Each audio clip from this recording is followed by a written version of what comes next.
നെതന്യാഹുവിനെതിരെ ഇസ്രായേലിൽ വീണ്ടും പ്രക്ഷോഭം രൂക്ഷം. തെലവീവ്, ഹൈഫ, ജെറൂസലേം നഗരങ്ങളിൽ പതിനായിരങ്ങളാണ് തടിച്ചുകൂടിയത്. നെതന്യാഹു വെടിനിർത്തൽ ചർച്ച അട്ടിമറിച്ചെന്ന് പ്രക്ഷോഭകർ ആരോപിച്ചു. ഇസ്രായേലി ഭീകരതയ്ക്കെതിരെ ഇസ്ലാമിക രാജ്യങ്ങളുടെ സഖ്യത്തിന് തുർക്കി പ്രസിഡന്റ് ഉർദുഗാൻ ആഹ്വാനം ചെയ്തു. ഇസ്രായേലിനെതിരെ ഇറാന്റെ പ്രത്യാക്രമണം വൈകില്ലെന്ന് ബ്രിട്ടീഷ് ഇന്റലിജൻസ് ഏജൻസി മേധാവി പറഞ്ഞു. കൂടുതൽ വിവരങ്ങളുമായി ദുബായിൽ നിന്ന് MC നാസറാണ് തത്സമയം ചേർന്നത്. നാസർ, ഇസ്രായേലിന്റെ ക്രൂരത ഇങ്ങനെ തുടർന്നുകൊണ്ടേയിരിക്കുകയാണ്. കഴിഞ്ഞ ദിവസമാണ് ഒരു 17-കാരന്റെ മൃതദേഹത്തിന് മുകളിൽ ബുൾഡോസർ കയറ്റിയ ഇസ്രായേലിന്റെ നടപടിയെക്കുറിച്ചുള്ള വാർത്തകളടക്കം വന്നത്. എന്താണ് ഏറ്റവും പുതുതായിട്ട് പങ്കുവയ്ക്കാനുള്ള വിവരങ്ങൾ? പരീക്ഷ ഏതാണ്ട് അടുത്ത മാസം 7-ാം തീയതി ആകുന്നതോടുകൂടി നമുക്ക് അറിയാൻ സാധിക്കും. ഒരു വർഷം തികയാൻ പോവുകയാണ് പ്രധാനമായിട്ടും ഈ ഒരു കൂട്ടക്കുരുതിയുടെ അധ്യായം, പുതിയ അധ്യായം ആരംഭിച്ചിട്ട്. ഗസയെ സംബന്ധിച്ചിടത്തോളം ഈ ആക്രമണം ഇത്ര മാസങ്ങൾ പിന്നിട്ടിട്ട് പോലും പല തലങ്ങളിൽ നടന്ന ചർച്ചകളൊക്കെയും അവസാന ഘട്ടങ്ങളിൽ അട്ടിമറിക്കപ്പെടുന്ന ഒരു സാഹചര്യമാണ് രൂപപ്പെട്ടത്. ഇപ്പോൾ ഏറ്റവും അവസാനമായിട്ട് കൈറോയിലും അതോടൊപ്പം തന്നെ ദോഹയിലും നടന്ന ചർച്ചകളും നെതന്യാഹുവിൻ്റെ മാത്രം ഒരു നിർബന്ധ ബുദ്ധി കാരണം ആ ചർച്ചയും അട്ടിമറിക്കപ്പെട്ട ഒരു സാഹചര്യമാണുള്ളത്. അല്പം മുമ്പ് CIA മേധാവി വില്യം ബേൺസിൻ്റെ ഒരു പ്രതികരണം പുറത്തു വന്നിട്ടുണ്ട്. പുതിയ ചില നിർദ്ദേശങ്ങൾ കൂടി ഉൾപ്പെടുത്തിക്കൊണ്ടുള്ള ഒരു വെടിനിർത്തൽ കരാർ നിർദ്ദേശം ഹമാസിനും ഇസ്രായേലിനും മുമ്പാകെ തങ്ങൾ സമർപ്പിക്കാൻ പോവുകയാണ്. അത് വരും ദിവസങ്ങളിൽ തന്നെ ആ ഒരു നിർദ്ദേശം സമർപ്പിക്കും.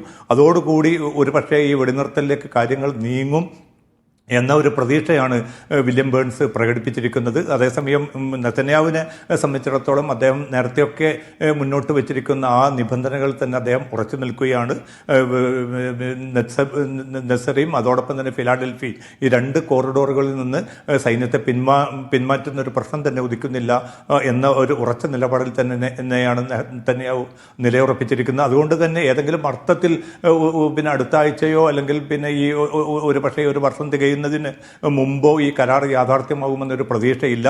അതുകൊണ്ടാണ് ഇപ്പോൾ നേരത്തെ സൂചിപ്പിച്ചതുപോലെ ഇസ്രായേലിലുടനീളം പ്രക്ഷോഭം വീണ്ടും ശക്തിപ്പെടുത്താൻ ബന്ദികളുടെ ബന്ധുക്കളും അതോടൊപ്പം തന്നെ പ്രതിപക്ഷ പാർട്ടികളും തീരുമാനിച്ചിരിക്കുന്നത്. വലിയ തോതിലുള്ള പ്രതിഷേധ പരിപാടികളാണ് തെലവീവിലും ഹൈഫയിലും ജെറൂസലമിലും മറ്റ് ഇസ്രായേൽ നഗരങ്ങളിലൊക്കെ തുടർന്നുകൊണ്ടിരിക്കുന്നത്. പക്ഷേ ഇതൊന്നും നെതന്യാഹുവിൻ്റെ നിലപാടിൽ നിന്ന് മാറ്റാനോ അല്ലെങ്കിൽ സർക്കാരിനെ ഒരു പുനരാലോചനയ്ക്ക് പ്രേരിപ്പിക്കാൻ എത്ര കണ്ട് പര്യാപ്തമാകുമെന്ന ചോദ്യം ബാക്കി നിൽക്കുന്നുണ്ട്. അതോടൊപ്പം തന്നെയാണ് ലബനാനിൽ ഇന്ന് കൂടുതൽ ശക്തമായിട്ടുള്ള ആക്രമണം ഇസ്രായേൽ നടത്തിയപ്പോൾ 3 പേരാണ് അവിടെ കൊല്ലപ്പെട്ടത്. ഇതിന് ശക്തമായിട്ടുള്ള തിരിച്ചടി ഉണ്ടാകുമെന്ന് ഹിസ്ബുല്ലയും മുന്നറിയിപ്പ് നൽകിയിട്ടുണ്ട്.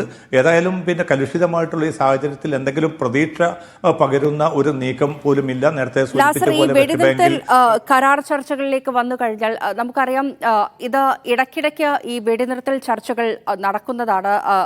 ഒരു സമയത്ത് അത് നീണ്ടു നിൽക്കും, പിന്നീട് വിജയം കാണാതെ അത് അവസാനിപ്പിച്ച് വീണ്ടും വെടിനിർത്തൽ ചർച്ചകളിലേക്ക് സജീവമായി പോകുന്ന സാഹചര്യങ്ങളാണ് ഇത്രയും കാലം നമ്മൾ കണ്ടുവന്നത്.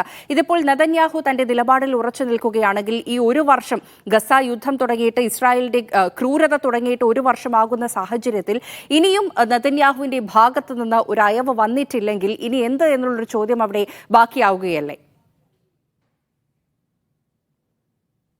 പക്ഷേ തീർച്ചയായിട്ടും, കാരണം ഏതെങ്കിലും അർത്ഥത്തിൽ ഒരു തീരുമാനം സർക്കാർ തലത്തിൽ തന്നെ കൈക്കൊള്ളാതെ സൈന്യത്തെ സംബന്ധിച്ചിടത്തോളം അവർ തങ്ങളുടെ നിലപാട് നേരത്തെ വ്യക്തമാക്കിയിട്ടുണ്ട്.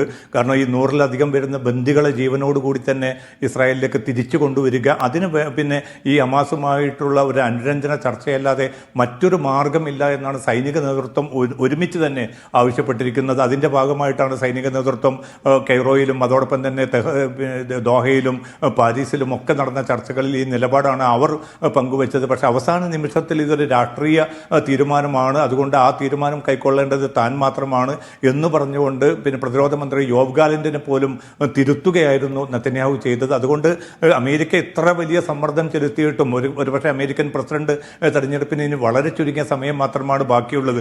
അതിനു മുമ്പെങ്കിലും ഒരു കരാർ യാഥാർത്ഥ്യമാക്കാൻ സാധിക്കുമോ എന്ന് അമേരിക്ക ശ്രമിക്കുന്നുണ്ട്. പക്ഷെ അതേസമയം തന്നെ ഇസ്രായേലിന് വേണ്ടി പൂർണ്ണമായിട്ടും ആയുധങ്ങൾ കൈമാറുന്നു, ഇസ്രായേലിനെ എല്ലാ അർത്ഥത്തിലും ആയുധമണിയിക്കുക മാത്രമല്ല ഈ ക്രൂരതയ്ക്കൊക്കെ കൂട്ടുപങ്കാളിയായിട്ട് അമേരിക്ക നിലയുറപ്പിക്കുകയും ചെയ്യുന്നുണ്ട്. അതുകൊണ്ട് ഈ മേഖലയിൽ തങ്ങൾക്ക് സമാധാനം ആഗ്രഹിക്കുന്നുണ്ട് എന്ന് പറയുന്ന അതേ സമയത്ത് തന്നെയാണ് നെതന്യാഹുവിന് വേണ്ടി, അദ്ദേഹത്തിൻ്റെ രാഷ്ട്രീയ താല്പര്യത്തിന് വേണ്ടി, അദ്ദേഹത്തിൻ്റെ സൈനിക താല്പര്യത്തിന് വേണ്ടി നിലയുറപ്പിക്കുന്ന ഒരു സമീപനമാണ് ജോ ബൈഡനെ വലിയ തോതിൽ തന്നെ പ്രതികൂലമായിട്ട് ബാധിച്ചിരിക്കുന്നത്. അത് സ്വാഭാവികമായിട്ടും അമേരിക്കൻ പ്രസിഡന്റ് തെരഞ്ഞെടുപ്പിനെയും പ്രതികൂലമായിട്ട് ബാധിക്കുമെന്ന തിരിച്ചറിവിൻ്റെ അടിസ്ഥാനത്തിലാണ് ഇപ്പോൾ വീണ്ടും പുതിയ വെടിനിർത്തൽ മാർഗനിർദ്ദേശം എന്നത് അമേരിക്ക മുന്നോട്ട് വെച്ചിരിക്കുന്നതെന്നാണ് വിലയിരുത്തപ്പെടുന്നത്.